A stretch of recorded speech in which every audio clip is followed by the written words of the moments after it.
Pasar modal salah satu investasi yang entry barrier-nya kecil. Efek negatifnya itu kan Danantara itu anak-anaknya perbankan. Jadi kalau misalnya sampai kenapa-napa terkait pengelolaan dan pelaksanaannya itu cukup sistemik. Kita nggak mungkiri pasar modal itu kan butuh modal.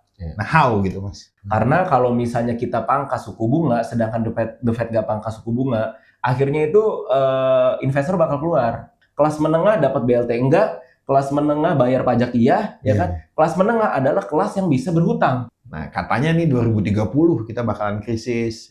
Padahal sebenarnya liabilities, yaitu uang kertas. Kenapa disebut liabilities? Karena nilainya kan turun terus. Assalamualaikum warahmatullahi wabarakatuh. Selamat malam, salam sejahtera buat kita semua. Dan alhamdulillah hari ini kita udah kedatangan, dan lebih tepatnya kayaknya saya yang mendatangi ya, karena di kediaman beliau. Langsung aja tanpa banyak lagi mengulur waktu, Kang Isa Yusril Yahya. Selamat malam. Malam, Kang Felix. Selamat malam juga teman-teman Billion Brand.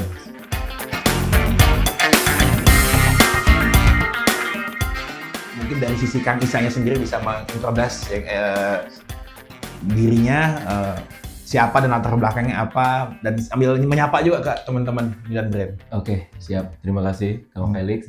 Ya, selamat malam teman-teman Billion Brand. Jadi saya Isya, background-nya itu investor dan entrepreneur. Jadi memulai karir gitu ya dari sisi investasi itu sekitar 8 tahun yang lalu lah. Jadi di pasar modal tuh udah sekitar 8 tahun. Mulai bisnis kecil-kecilan juga mungkin udah dari 10 tahun yang lalu gitu. Tapi agak beda saya mungkin sama orang kebanyakan yang berinvestasi itu setelah punya selisih di bisnisnya. Kalau saya itu memulai semuanya itu dari investasi baru diversifikasi ke bisnis real. Kira-kira begitu gambaran besarnya. Oke, terima kasih Bro Isya. Nah, ini menarik, kita langsung aja ke diskusi ya, karena tadi ada yang disampaikan di perkenalan juga, di introduction-nya itu soal ini ada sedikit pembeda nih dengan ya mungkin seperti saya juga kali ya, yang belakangan ini gara-gara juga main sama Bro Isya gitu kan, dan teman-teman jadi main juga nih di dunia pasar modal gitu lah ya. Tapi memang tadi pembedanya di situ ya.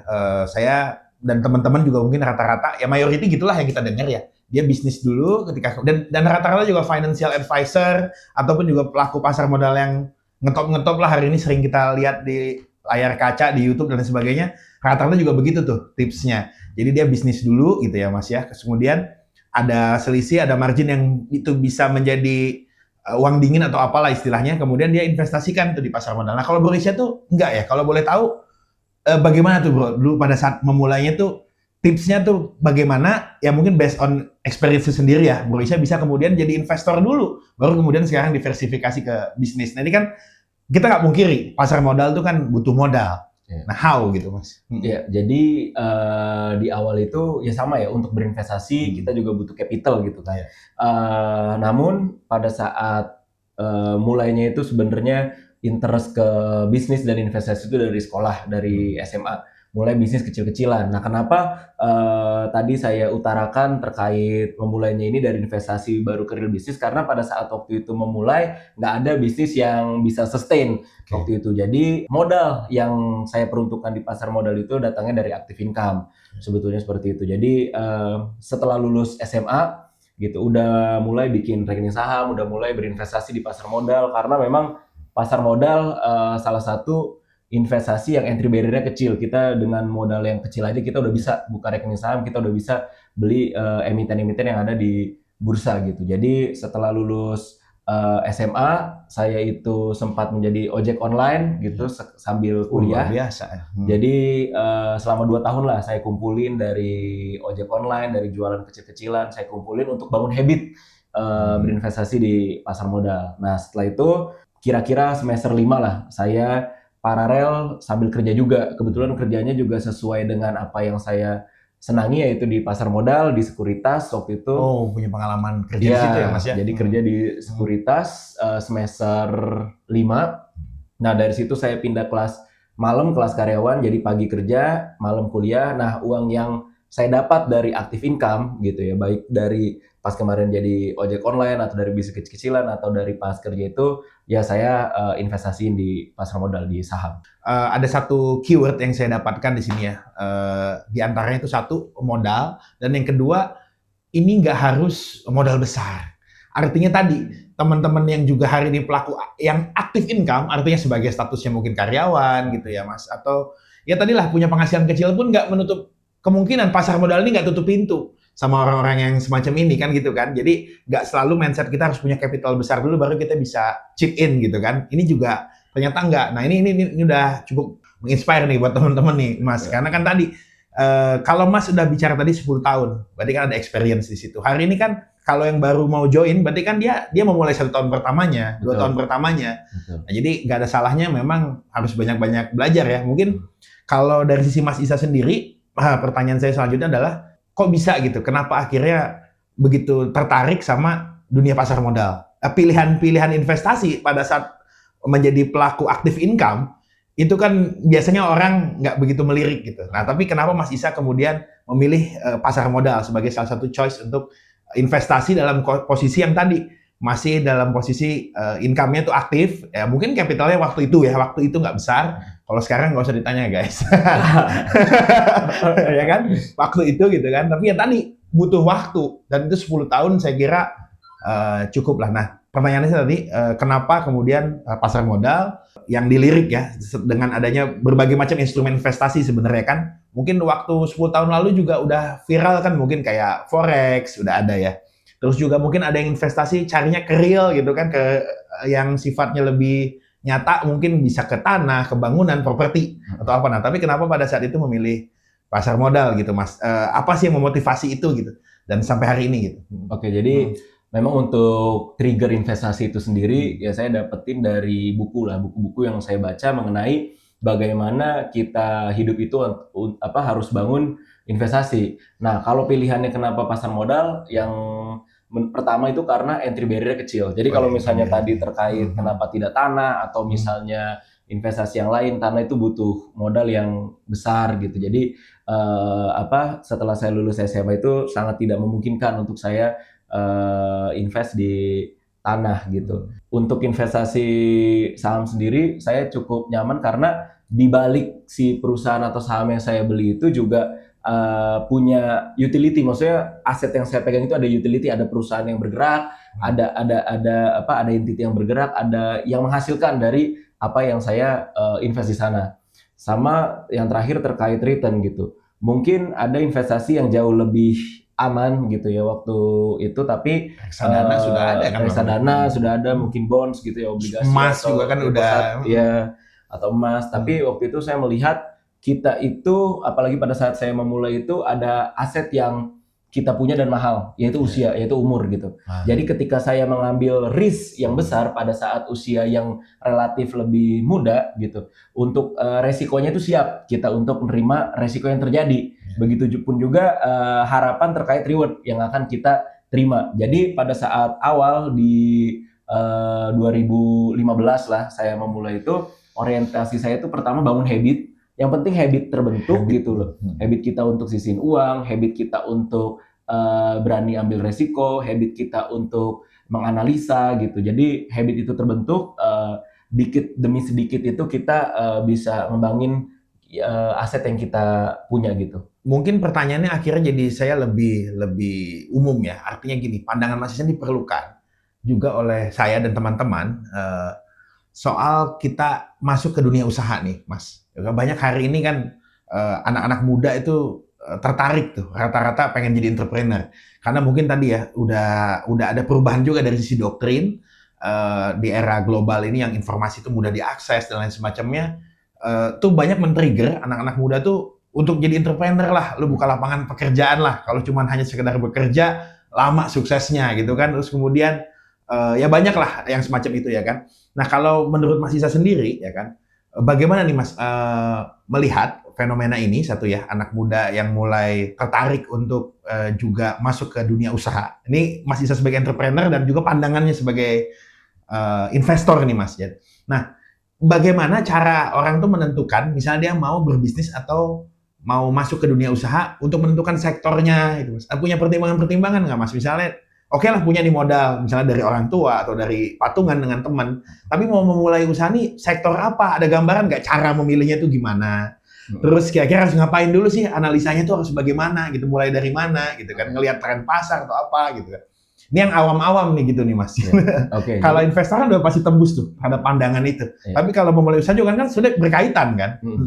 Iya, jadi perspektifnya agak berbeda kalau misalnya datangnya dari investor atau datangnya dari entrepreneur tadi. Kalau misalnya dari kita investasi, sektor apa yang kita pilih, pasti kita melihat kita time horizonnya dulu nih. Berapa tahun ke depan kita mau invest di sana gitu kan. Kita bisa lihat katalis atau sentimen apa yang oke ke sektor tersebut gitu. Misalnya kalau sekarang invest di renewable energy lah misalnya kayak gitu. Tapi kalau misalnya kita teman-teman yang mau bisnis gitu kan entry barrier-nya nggak kecil gitu ya untuk kita bisnis renewable energy, nggak tahu mulai dari mana gitu kan. Jadi untuk teman-teman yang mau mulai bisnis gitu dan pertanyaannya mulai dari mana, ya mulai hari ini dari sisi ngelihat dari sekitaran punya problem. Misalnya ada yang punya coffee shop, ya kan? Ada teman yang punya coffee shop, kita bisa supply kopinya, kita bisa supply packagingnya, kita bisa supply plastik sampahnya atau yang lainnya. Jadi hal yang paling memungkinkan untuk teman-teman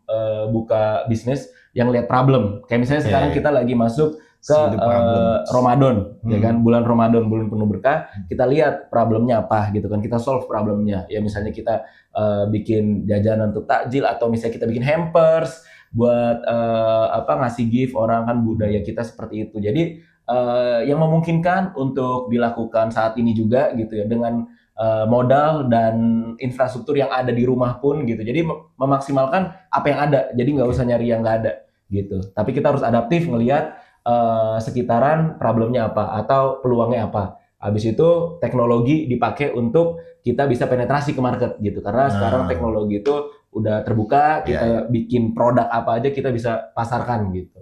Ini jadi ada kesimpulan mungkin sementara ini.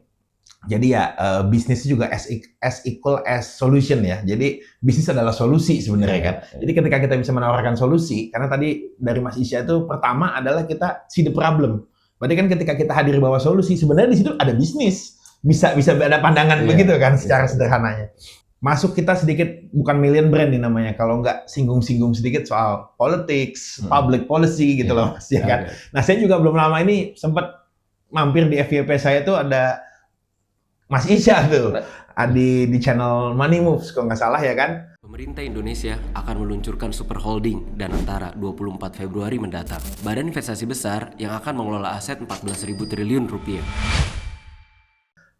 Di antaranya berpendapat juga soal yang hari ini lagi ramai diperbincangkan ya oleh para ahli, kritikus, ya kan, politisi dan entrepreneur, pengusaha segala macam semua ikut mendiskusikan gitu lah ya saya lihat.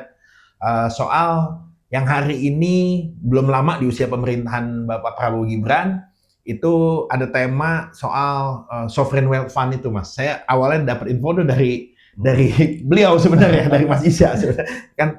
Nah dari situ saya tertarik ya kan untuk kemudian ikut mempelajari lah. Nah menurut Mas Isya sendiri bagaimana nih proyeksinya nih soal sovereign wealth fund yang ada di negara Indonesia sekarang? Namanya apa? Danantara ya Mas ya, Danantara. Ya mungkin bisa ada komparasi atau pandangan Mas Isya itu bagaimana sih seharusnya itu berjalan agar achieve tuh apa yang menjadi tujuan gitu Mas. Ada pandangan nggak soal ini? Dan nanti dampaknya terhadap sektor-sektor ini gimana nih? Sebagai investor atau pelaku usaha gitu Mas. Ya. Jadi terkait Danantaranya sendiri gitu ya, Kang Felix ya, itu hal yang baik gitu ya. Kita Indonesia itu butuh juga gitu sovereign wealth fund seperti Danantara ini. Kalau misalnya di Singapura kayak Temasek lah, tapi apakah ini bisa head to head? Nah ini yang harus kita kaji ke depan gitu kan. Terkait target dan tujuan dari Danantara sendiri pun oke banget kan untuk supaya pertumbuhan ekonomi bisa sampai di angka 8% gitu. Target dari investasi Danantara pun oke juga, yaitu dari sisi teknologi, infrastruktur, dan renewable energy. Gitu. Ini kan juga sektor yang ditarget ya. Iya, ikut ke dalam tren global lah, di mana kita juga ikut andil untuk menjadi pemain juga gitu. Nah, dari sisi aset yang dikelola dari Danantara kan punya target sekitar 14.000 triliun lah. Itu dari aset BUMN gitu. Yang sekarang yang baru masuk ada 7 BUMN, Himbara, Bank Himbara, Telkom, BNI, ya. Mandiri ya. Nah itu aset yang akan dikelola oleh Danantara. Jadinya nanti ke depan BUMN kan kalau akhir tahun mau bukukan labanya itu dibagikan ke investor. Dalam hal ini BUMN itu ada minority investor, teman-teman yang beli sahamnya di bursa, dan juga pemilik terbesarnya itu negara gitu kan, akan masuk ke APBN.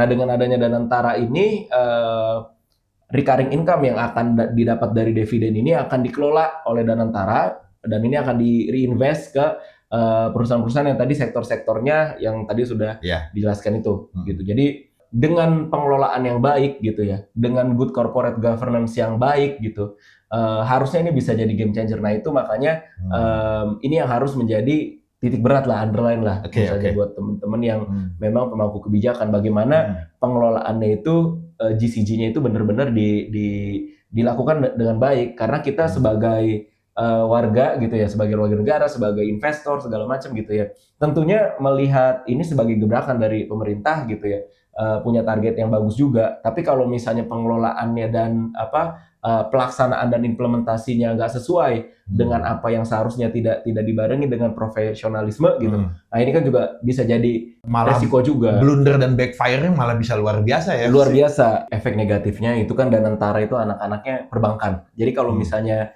sampai kenapa-napa terkait pengelolaan dan pelaksanaannya, itu cukup sistemik, dia punya resiko. Tapi so far gimana nih, Mas? Kita optimis apa bagaimana memandang Danantara nih? Nah, itu dia. Apa ada notes-notes-nya, catatan-catatannya harus bagaimana? Nah, itu dia terkait public policy kan Kang Felix lah yang ajukan. Nah, menurut Kang Felix sendiri gimana nih? Optimis apa negatif Danantara nih? Ya memang question mark lah ya, big question mark lah. Cuman ya kita coba untuk tetap optimis gitu, Mas. Nah, sepakat. Nah, saya percis kayak Kang Felix. Big question dan tetap optimis. Oke. Keren. Thank you Mas Isa, pandangannya ya tadi soal Danantara ya kan. Terus saya juga mau masuk ke satu tema lagi soal makroekonomi lah ya. Global juga mungkin lebih tepatnya, karena isunya bukan hanya di Indonesia nih Mas. Dan saya pernah beberapa kali dengan Mas Isa mendiskusikan ini di ruang-ruang non formal ya, tempat kita biasa ngopi-ngopi. Ya mencuat lah isunya karena memang jadi pemberitaan, jadi tren juga, dibahas juga sama banyak orang gitu kan, influencer soal krisis nih Mas. Nah katanya nih 2030 kita bakalan krisis, ya kan? Atau mungkin bisa lebih dari itu atau mungkin lebih cepat. Nah menurut Mas Isa sendiri bagaimana pandangannya soal krisis, itu satu. Dan yang kedua, tips and triknya gimana nih Mas nih buat kita orang nih Mas, pelaku usaha kecil, usaha mikro kecil menengah, atau mungkin pekerja juga, karyawan ya teman-teman, ada tips and triknya nggak? Ya mudah-mudahan sih nggak terjadi ya, tapi kan andai kata kita harus melewati itu, anggap itu sebagai satu badai yang mau nggak mau kan kita harus survive. Nah, bagaimana punya saran, masukan buat kita semua di sini gitu kan, untuk bisa melewati proses itulah. Atau pertama proyeksinya dulu Mas, soal krisis itu bagaimana Mas? Oke, kalau misalnya dari segi waktu gitu ya, tentu tidak ada yang bisa spesifik menebaknya. Kalau tebak-tebakan doang sih bisa ya, kita 2030, 2028, 2029 gitu ya. Tapi sepasti itu ya kita juga nggak tahu gitu. Walaupun pandangan saya terhadap krisis yang tadi Kang Felix sudah cerita juga, kita di ruang-ruang informal sering discuss dan bercerita soal ini dan bagaimana kita harus persiapinnya gitu ya. Fenomena akhir-akhir ini gitu ya terkait terpilihnya Donald Trump gitu ya, ini membuat semakin uncertainty gitu ekonomi ya kan, perang dagang mulai aktif lagi. Terakhir Trump itu sudah menetapkan tarif untuk Meksiko dan Kanada. Akhirnya membuat global makro ini jadi, global ekonomi ini jadi goyang lah gitu. Nah tapi apakah ini akan menjadi trigger untuk beberapa waktu yang akan dekat ini gitu ya? Menurut saya enggak. Kalau misalnya range-nya 1-2 tahun sih enggak. Ya mungkin 2030 bisa lah, atau 2029 gitu ya. Tapi Donald Trump kan juga pengusaha. Dia juga pasti pengennya stabilitas. Dia juga pasti ada tujuan nih, apa yang mau dia lakuin. Kalau hipotesa saya sih mungkin sengaja dibuat kontraksi ekonominya supaya the Fed cut rate. Ya kan, pangkas suku bunga. Dengan pangkas suku bunga otomatis liquidity akan banjir lagi nih likuiditas akan banjir lagi, ya kan? Aset-aset dan barang-barang juga inflated nantinya. Saham, Bitcoin, apa segala macam pasti inflated kalau misalnya the Fed cut rate. Nah, untuk kita sendiri, kita juga sebagai emerging country gitu kan, emerging market ini juga menunggu decision dari Jerome Powell ya, the Fed bakal pangkas suku bunga atau enggak. Karena kalau misalnya kita pangkas suku bunga, sedangkan the Fed nggak pangkas suku bunga, akhirnya itu investor bakal keluar. Atau foreign outflow kita nyebutnya. Jadi mendingan mereka invest di bonds-nya US dibandingkan bonds-nya emerging market nih, Indonesia. Investor asing itu cabut gitu. Gitu. Kalau misalnya kita nurunin suku bunga tanpa mempertimbangkan the Fed gitu. Jadi harapannya ketika the Fed nanti pangkas suku bunga, kita juga BI Rate bisa pangkas suku bunga gitu. Tapi apakah krisis itu akan tidak terjadi? Menurut saya akan terjadi gitu. Tapi ya itu. Tapi kita masih punya waktu. Kita masih punya waktu gitu ya. Mungkin benar saja kalau misalnya hipotesa orang-orang misalnya di 2030 gitu ya. Mungkin saya pun bisa sepakat juga sama itu gitu. Jadinya catatan lah ya. Betul. Nah, dengan melihat kondisi hari ini gitu ya, makro gimana gitu kan, kita juga bisa bikin plan gitu. Kalau misalnya nanti memang terjadi pemangkasan suku bunga, ini akan membuat ekonomi ini mulai bergairah lagi. Orang udah mulai mungkin minjem uang lagi ke bank, uang yang di obligasi, yang di bonds deposito pada muntah ke risk asset. Dalam hal ini misalnya saham atau bisnis-bisnis kecil, small cap business atau Bitcoin atau yang lainnya. Nah, dalam proses waktu yang nggak lama ini, yang sebentar ini ya, kita manfaatin untuk mencari opportunity sebanyak-banyaknya yang kita bisa. Gitu. Jadi kita bisa berproduktif lah. Kalau misalnya kita masih ada waktu untuk kita kerja mungkin, kalau kita masih ada waktu untuk kita buka bisnis, buka opportunity yang lain kita buka. Jadi dalam kurun waktu yang nggak lama ini kita maksimalin untuk bener-bener kita cari pundi-pundi sebanyak-banyaknya. Nah, setelah itu Setelah itu kita bisa mempertahankan nilai dengan membeli emas. Jadi mungkin bisa diversifikasi, bisa beli emas, bisa beli perak, atau mungkin ada sedikit portfolio di Bitcoin, atau mungkin di saham juga kalau misalnya memang ternyata tidak jadi krisis gitu ya. Tapi paling enggak kita udah diversified gitu. Kita pengen naruh di emas atau perak gitu ya. Kita nggak mencari keuntungan di sana. Tapi yang jelas pada saat hal yang nggak kita inginkan itu terjadi, paling nggak kita safe. Dan pada saat nanti aset-aset pada jatuh gitu ya, saham jatuh, aset-aset lain pada jauh tuh, kita punya capital, kita punya senjata untuk kita bisa serok-serok perusahaan-perusahaan, emiten-emiten atau aset-aset yang memang lagi salah harga atau under value gitu sih. Mungkin outlook dan skenario dan apa yang bisa kita lakukan untuk sampai ke sana. Sedikit ada pendalaman ya soal tadi masalah proyeksi soal krisis gitu ya, Mas. Berarti artinya kan gini loh, kalau ini terjadi kan juga sebenarnya dampak juga bukan hanya ke kelas bawah dong, maksudnya artinya bukan hanya terdampak terhadap yang hari ini dikategorikan sebagai orang miskin atau juga mungkin kelas menengah ke bawah atau menengah, tapi kan juga justru yang paling terganggu nih setahu saya ya, kalau krisis itu justru pelaku-pelaku kapitalis besar juga kan dia biasanya turut ambruk gitu kan. Nah, apa emang ada riset sistem atau bagaimana gitu Mas, menurut Mas Isya gitu ya, ngelihat soal tatanan global ini nih, ekonomi, politik gitu kan, ini mau ada apa nih yang sedang fenomena apa yang kira-kira bisa diramalkan gitu Mas, dari sisi ya kita lah sebagai as a citizen of the world kan sebenarnya, kita juga kan citizen dunia gitu kan, selain hanya sebagai warga negara Indonesia, kita juga warga dunia yang juga tentu sedikit banyak apapun fenomena kan terdampak gitu. Nah, menurut Mas Isya bagaimana Mas? Ada kisi-kisi nggak soal apa yang tadi saya sampaikan? Iya, jadi kalau menurut saya malah yang paling terdampak itu kelas menengah. Jadi kelas upper class itu ya mungkin akan terdampak juga, tapi kan mereka punya buffer beda nih sama yang kelas menengah. Mereka punya amunisi, mereka punya amount of wealth itu kan beda sama yang kelas menengah. Kalau misalnya kelas bawah, ya memang dia udah kelas bawah gitu kan. Dan jadi, juga kan mungkin fine aja ya. Iya, dari sisi public policy tidak pernah ada kebijakan yang secara langsung ke kelas menengah. Kalau kelas bawah ya ada BLT lah, ada stimulus-stimulus untuk ada kelas proteksi dari pemerintah kebijakan ya. Stimulus ya. Iya, ada bantuan-bantuan dari pemerintah yang sifatnya untuk kelas bawah gitu. Sedangkan kelas menengah ini adalah kelas yang sangat terdampak. Kelas menengah dapat BLT enggak, kelas menengah bayar pajak ya kan? Kelas menengah adalah kelas yang bisa berhutang.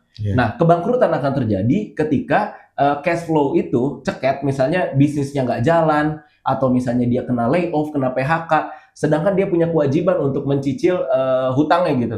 Nah, ketika tidak ada cash flow untuk membayar itu dari bisnis atau dari kerja, otomatis kan dia dikatakan bangkrut, gitu kan? Karena dia harus melikuidasi asetnya yang memang masih jadi agunan perbankan gitu. Dia masih nyicil rumah atau dia masih nyicil mobil. Sedangkan akses untuk nyicil untuk kelas bawah kan tidak bisa, emang dia tidak nyicil gitu.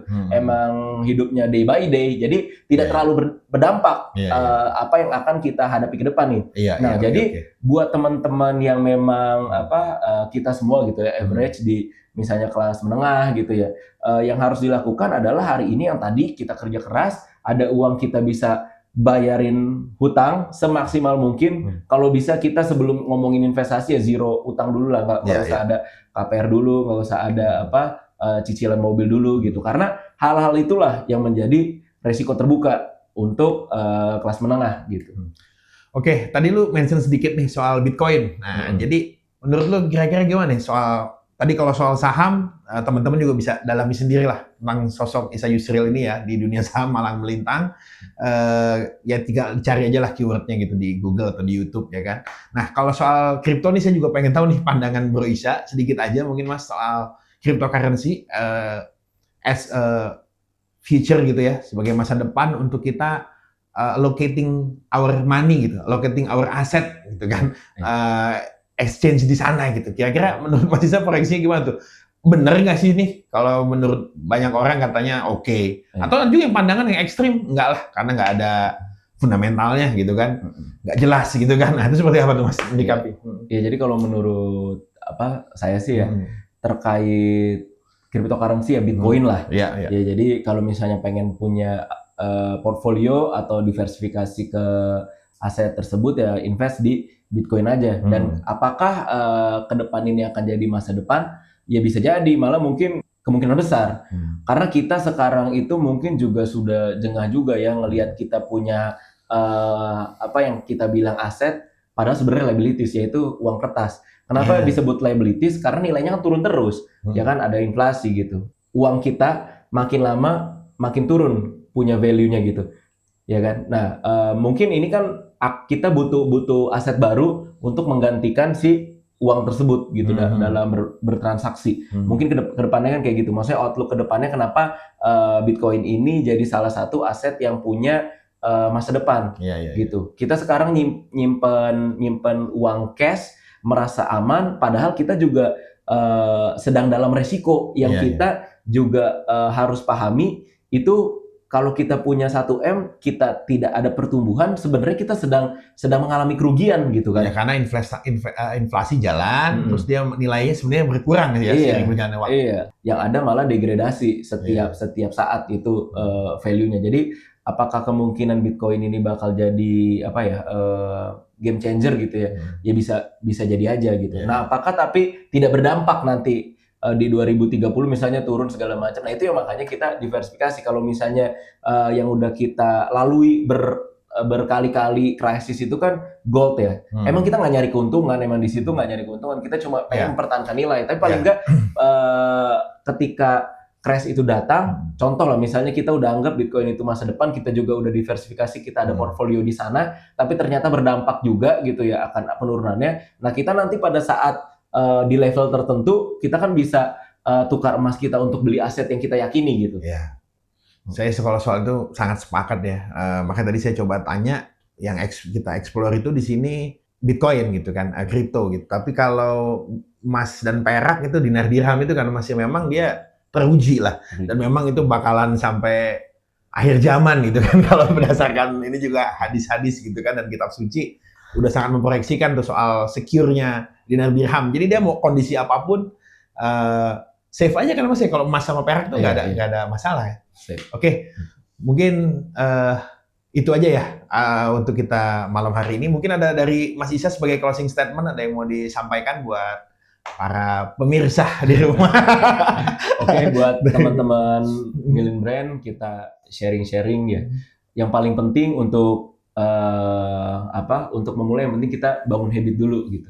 Jadi mau kita nabung, mau kita investasi di hal yang kita ngerti, tapi paling nggak kita bangun habit yang bener dulu. Yang kedua mindset gitu. Jadi kalau misalnya kita udah ngelihat ke depan bakal terjadi hal yang uncertainty, kita dari sekarang ya turunin lah kita punya lifestyle, ya kan, kita tahan lah untuk kita nggak beli sesuatu yang besar, apalagi harus utang gitu sih.